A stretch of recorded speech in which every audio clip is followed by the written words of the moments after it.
Capítulo 17. Issei permanecía de pie frente al escritorio, revisando antiguos documentos y sellos divinos, cuando una voz profunda y familiar resonó en su mente. «Dime, compañero», habló Drake, con tono serio. «¿Qué haremos cuando Ares u otro dios olímpico decida atacar?» Issei no se sobresaltó. Siguió leyendo unos segundos más, luego cerró el documento con calma.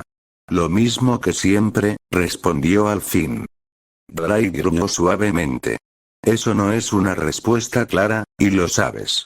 Issei apoyó ambas manos sobre la mesa y suspiró. «No iniciaremos una guerra», dijo. «Pero tampoco bajaremos la cabeza». Se giró ligeramente, mirando hacia una ventana donde el inframundo seguía en calma. «Si Ares ataca, responderemos. Si Zeus mueve fichas, protegeremos a los nuestros. Pero no seremos los primeros en romper el equilibrio». Drake guardó silencio un momento. «Eso te pone en desventaja», advirtió. «No», corrigió Issei. «Nos pone en una posición moral que ellos ya perdieron». Alzó la mirada, firme. «El Olimpo aún cree que el poder es dominio. Nosotros sabemos que es responsabilidad». Drake dejó escapar una risa grave. «Sigues siendo peligroso, incluso cuando eliges la paz». Issei esbozó una leve sonrisa. «La paz no es debilidad, viejo amigo. Es autocontrol». Cerró el último documento. «Pero si vienen», añadió con voz baja, «no pelearemos por orgullo». El ambiente se volvió más denso por un instante. «Pelearemos por proteger a nuestra familia». Drake respondió con una sola palabra, cargada de determinación. «Entonces, lucharé contigo». Issei asintió. Afuera, los reinos seguían girando, ignorantes de que una decisión silenciosa acababa de tomarse. Y cuando los dioses finalmente eligieran la guerra, el inframundo no estaría indefenso. Drake nuevamente preguntó: «Oye compañero, ¿no te genera curiosidad saber si el balance Breaker evolución como lo hizo la voz Ted Gear?» Issei se quedó en silencio unos segundos ante la pregunta de Drake. No respondió de inmediato. En lugar de eso, se recargó en el respaldo de la silla y cerró los ojos, como si sintiera algo más que recordarlo. «¿Curiosidad?», murmuró. «Sí, claro que la tengo». Abrió los ojos, rojos por un instante, pero serenos. «Pero también tengo cautela». Drake soltó un resoplido grave. «Eso no suena muy propio de ti, compañero». Issei sonrió de lado. «Antes no. Ahora sí». Se puso de pie y caminó lentamente por la habitación. «Desde que nuestras almas volvieron a unirse, ya no soy solo un portador. Soy un dios completo con un dragón celestial dentro». Alzó una mano, y por un segundo el aire vibró, pesado, como si algo quisiera responder. La voz Ted Gear cambió porque tuvo que hacerlo, continuó. «Se adaptó a mí, a mi existencia». Drake guardó silencio, intrigado. «¿Y el balance Breaker?», preguntó.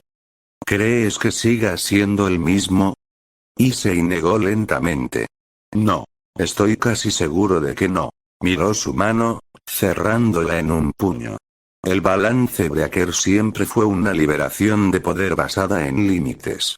Pero yo ya no tengo los mismos límites que antes». La voz de Drake se volvió más grave. «Entonces, si lo activas». «No sé qué pasará», admitió Issei. «Y eso es justo lo que me detiene». Se giró hacia la ventana. «Si evolucionó para adaptarse a mí ahora, podría ser algo que ni el Olimpo ni los dragones han visto antes». Drake dejó escapar una risa baja, emocionada.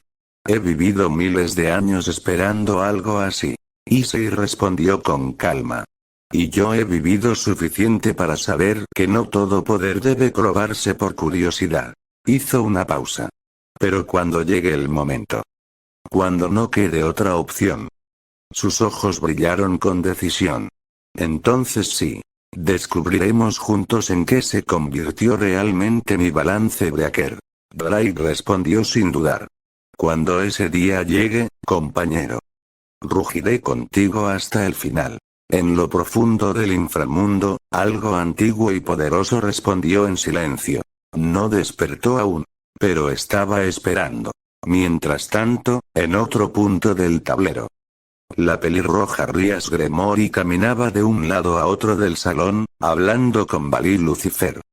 Su voz era firme, pero había algo distinto en ella. Así que es verdad, decía.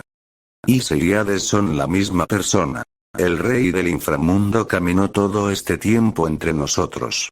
Valí, apoyado contra una columna, la observaba en silencio. Sus ojos azules no se perdían ni un solo detalle. Eso explica demasiadas cosas, respondió finalmente. Su poder. Su calma. Su forma de moverse sin miedo a nadie. Rías se detuvo. Y también explica por qué todos lo subestimaron. Pero Valí frunció ligeramente el ceño. No era lo que decía. Era como lo decía. Rías, dijo con tono neutral. Estás demasiado involucrada. Ella lo miró, molesta. ¿A qué te refieres? Valí se enderezó. Desde que se confirmó la verdad, no hablas del equilibrio, ni de las consecuencias políticas, ni del Olimpo. Hablas solo de él. Rías apretó los puños. Porque lo quieren convertir en un enemigo, respondió. No entienden lo que realmente es. Valí la miró fijamente. ¿O no entienden lo que tú quieres que sea? El silencio cayó pesado. Rías, continuó Valí con seriedad, no te reconozco. No suenas como alguien preocupada por el mundo, sino como alguien que no soporta la idea de que otros también lo miren. Los ojos verdes de Rías brillaron, intensos. Él no pertenece al Olimpo. No pertenece a los dragones. No pertenece a nadie más. Valí sintió un escalofrío. Eso que dices, advirtió, no es protección. Es posesión. Rías respiró hondo, pero no negó nada. He perdido demasiadas cosas por culpa de los dioses, dijo en voz baja. No voy a perderlo a él también. Valí se separó de la columna. Ten cuidado, Rías, dijo con frialdad. Hades no es alguien que pueda ser reclamado. Y si intentas encadenarlo, aunque sea con sentimientos. La miró con dureza. Podrías convertirte en exactamente lo que dices odiar. Rías no respondió. Solo miró por la ventana, con una expresión que mezclaba determinación, y algo mucho más peligroso. Porque en ese instante, Valí lo entendió. No era amor lo que la movía. No era lealtad. Era una obsesión silenciosa, creciendo en la sombra.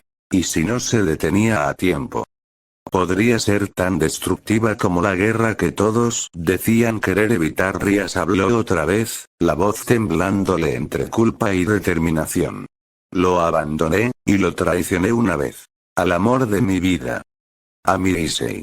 Y ahora que regresó, no lo dejaré ir. Se giró hacia Valí, los ojos brillando con una intensidad inquietante. Entonces dime, ¿me ayudarás o no? Valí no respondió de inmediato. Dio unos pasos, despacio, y cuando habló, su voz fue firme, sin dureza innecesaria. No, dijo. No así. Rías abrió la boca, pero Valí levantó una mano. Escúchame bien, continuó.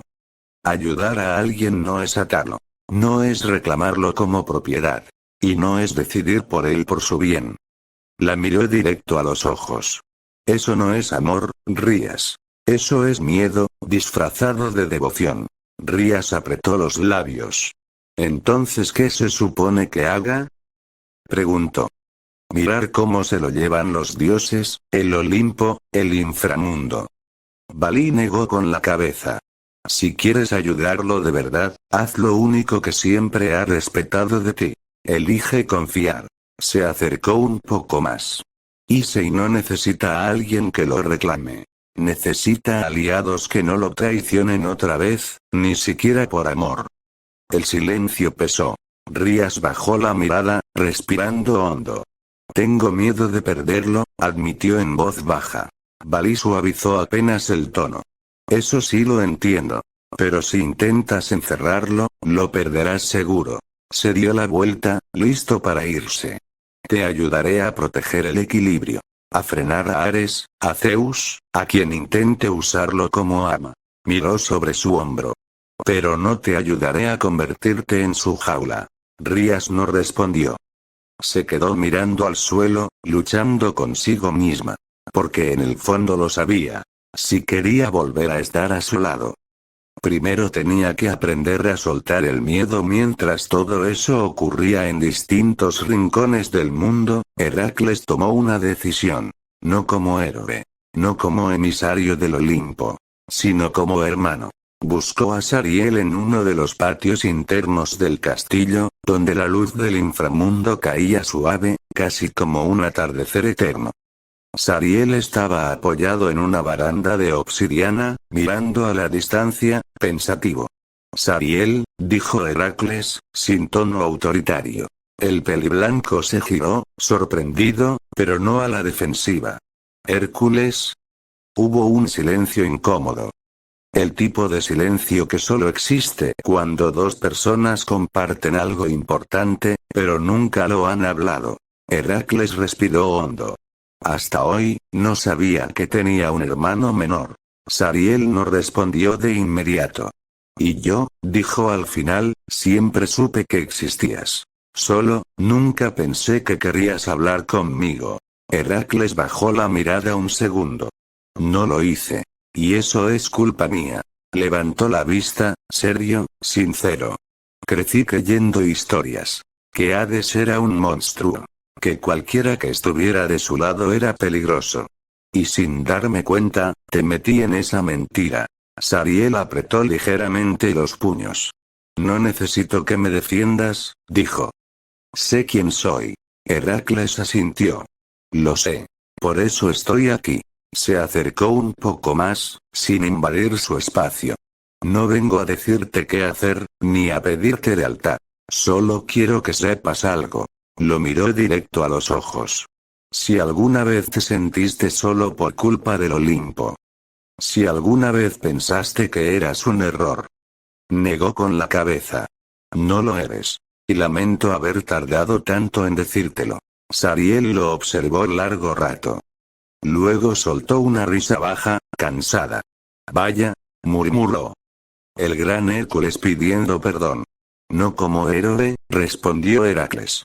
Como hermano mayor. El viento del inframundo se movió suavemente entre ellos. No espero que confíes en mí de inmediato, añadió. Pero, me gustaría empezar de cero. Si tú quieres. Sariel respiró profundo. No soy fácil de tratar, advirtió. Heracles sonrió apenas. Eso corre en la familia. Por primera vez, Sariel sonrió también. No era reconciliación total. No era una promesa eterna. Pero era algo mucho más raro entre dioses. Un comienzo honesto. Y en ese instante, bajo el cielo oscuro del inframundo, dos hijos de Zeus dejaron de ser piezas de un conflicto. Y empezaron a ser, simplemente, hermanos. Sariel, el peliblanco, lo miró con seriedad. No había rastro de burla ni desafío en su voz cuando preguntó. ¿Cuándo estalle la guerra? ¿Estarás del lado del Olimpo? El silencio cayó entre ambos. Heracles no respondió de inmediato. Se acercó un paso más y lo miró con una calma firme, distinta a la del héroe que todos conocían. No, dijo finalmente. No estaré del lado del Olimpo.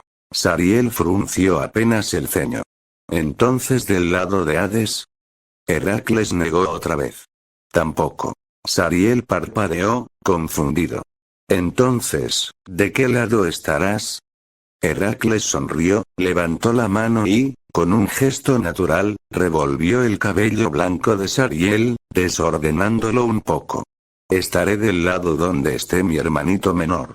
Sariel se tensó un segundo, luego chasqueó la lengua. Oye, no hagas eso. Lo haré, respondió Heracles con una sonrisa tranquila.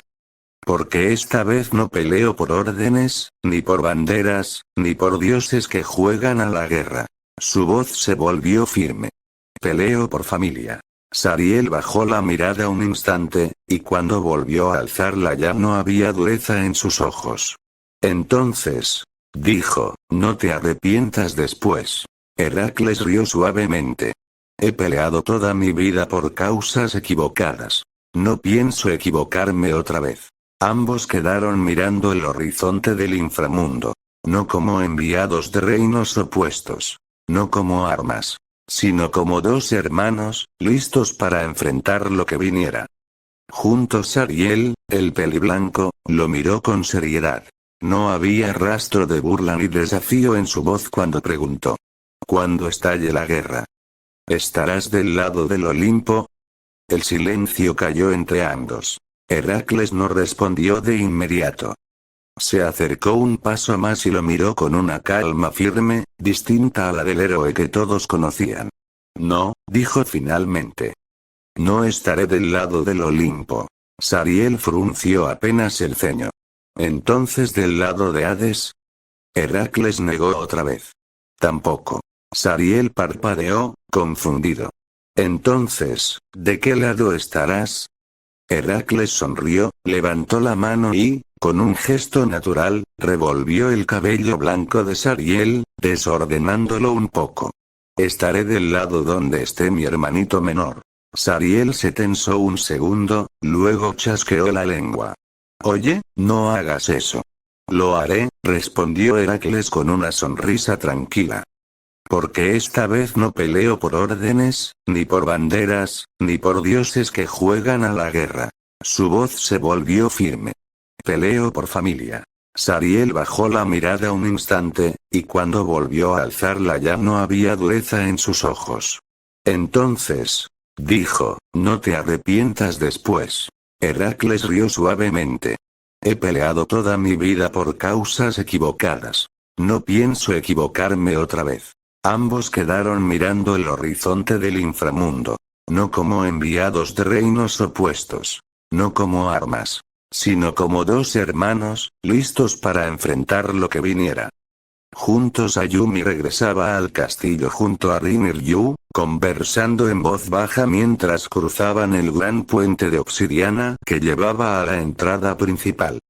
Todo parecía en orden, hasta que el aire cambió. Rin fue la primera en detenerse.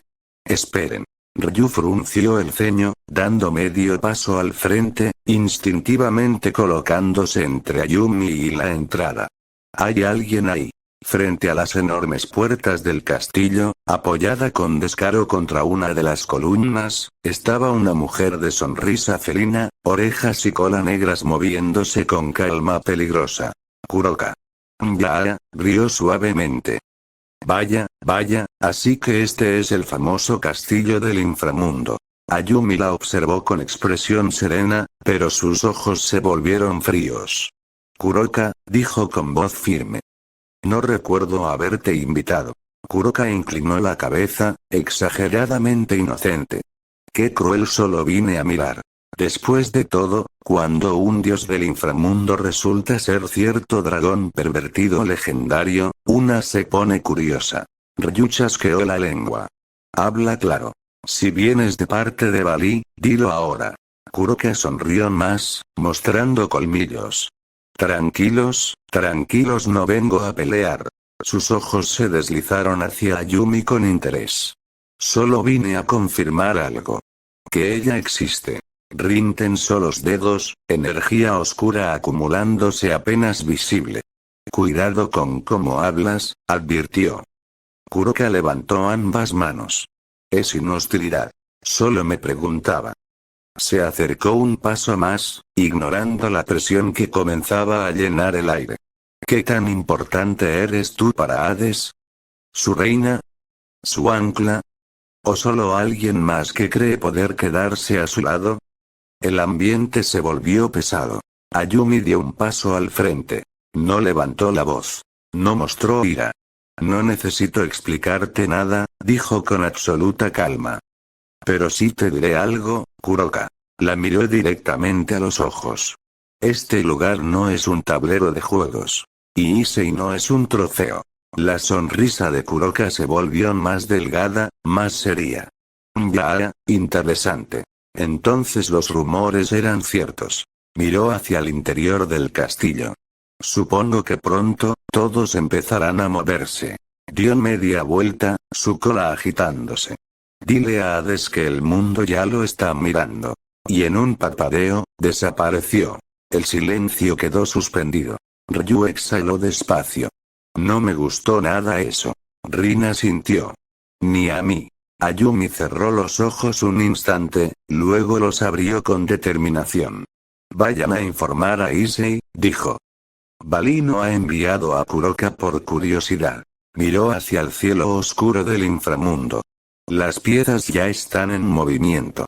Y esta vez. No todos jugarían limpio. Ayumi entró al despacho con paso firme. Su expresión era tranquila, pero sus ojos ya lo sabían todo. No hace falta, dijo, ya escuché. Pero sí, indíquenle a Sariel la noticia, ¿sí? Rin y Ryu asintieron de inmediato. Vamos, dijo Rin. Seguro sigue con Hércules. Ambos salieron con rapidez, dejando el despacho en silencio. Ayumi se acercó a Issei y lo miró directamente. Entonces, preguntó con voz baja pero clara, ¿qué vamos a hacer ahora? Issei no respondió al instante. Caminó hacia el escritorio y tomó un sobre antiguo, sellado con runas nórdicas. Lo levantó ligeramente. Creo, dijo al fin, que el destino nos acaba de dar una oportunidad. Ayumi arqueó una ceja. ¿Una oportunidad? Issei mostró el contenido. Una invitación. Odín dará una fiesta, explicó. Minos me entregó esto antes, una reunión de dioses, reyes y figuras clave de varios panteones. Ayumi comprendió de inmediato. Un escenario público, murmuró. Neutral, pero observado por todos. Issei asintió. Exacto. Si ya saben la verdad, entonces no tiene sentido seguir ocultándola. Mejor controlar la narrativa que dejar que otros la distorsionen. Ayumi lo miró con atención. ¿Planeas anunciarlo ahí? Sí, respondió con calma. No como una provocación. No como una amenaza. La miró con una leve sonrisa. Sino como una declaración. Ayumi respiró hondo. Eso atraerá miradas. Aliados, y enemigos. Issei dio un paso hacia ella. Ya los atrae de todas formas. Tomó su mano con suavidad. Pero si voy a dar ese paso, no lo haré solo. Ayumi apretó su mano. Entonces iremos juntos. Issei asintió. Que el Olimpo observe. Que los dragones escuchen. Que los dioses recuerden. Levantó la invitación una última vez. Si el mundo ya sabe quién soy. Entonces en la fiesta de Odín también sabrán qué represento. Y mientras en algún punto del castillo Sariel recibía la noticia de labios de Rin y Ryu, el tablero cambiaba una vez más. La próxima jugada no sería secreta. Sería pública. En Asgard, el gran salón estaba lleno de luz dorada y símbolos rúnicos antiguos. Odín se encontraba de pie junto a una larga mesa, conversando tranquilamente con Circeps Lucifer. Ambos sostenían copas, pero la charla era cualquier cosa menos informal. La alianza entre Asgard y los más es un paso necesario, dijo Odín con su voz profunda. El mundo está cambiando demasiado rápido. Circeps asintió con una sonrisa diplomática. Coincido. Mantener el equilibrio es nuestra prioridad, especialmente ahora. Odín entrecerró el ojo bueno, como si midiera cada palabra. Y por eso esta fiesta no es solo una celebración. Extendió varias invitaciones rúnicas sobre la mesa. También es una oportunidad. Circeps tomó una y la observó con atención. Veo nombres importantes. Todos los que importan, respondió Odín. El grupo de XD. Tú, Circeps. Benelana y Ceuticus Gremor y Barakiel. Azazel. Hizo una breve pausa e incluso Sairaort Bael. Circeps levantó la mirada, sorprendido. Eso atraerá mucha atención. Odín sonrió de lado. Esa es la idea. Caminó unos pasos por el salón. Asgard ha sellado su alianza con los más. Pero sería un error ignorar al inframundo. Circex entendió de inmediato. ¿Quieres tender un puente con Hades? Con Ise y Oudou, corrigió Odín con calma. Ya no hay razón para fingir que son entidades distintas. Circex suspiró. Eso hará que el Olimpo se mueva. Zeus ya se está moviendo, respondió Odín sin rodeos. Ares también. Se volvió hacia Circex. Prefiero un diálogo abierto. Antes de que alguien decida convertir esta tensión en guerra. Circex apretó la invitación. Conozco a Issei, dijo. Si va, no será para amenazar. Exacto, asintió Odín. ¿Y si el mundo va a mirarlo? Mejor que lo haga en territorio neutral, bajo mis reglas. Circex sonrió levemente. Entonces esta fiesta será cualquier cosa menos tranquila. Odín rió. Las fiestas importantes nunca lo son. Miró hacia el cielo de Asgard, pensativo. Dioses, demonios, dragones. Todos bajo el mismo techo. Su voz se volvió grave. Si Hades acepta la invitación, el mundo sabrá si aún es posible una alianza entre panteones. O si solo estamos retrasando lo inevitable. En algún lugar del inframundo, Issei sostenía esa misma invitación. Y sin que ninguno de los presentes lo supiera aún, la fiesta de Odín no sería recordada por la música ni el vino, sino por ser el punto exacto donde la historia cambió de dirección.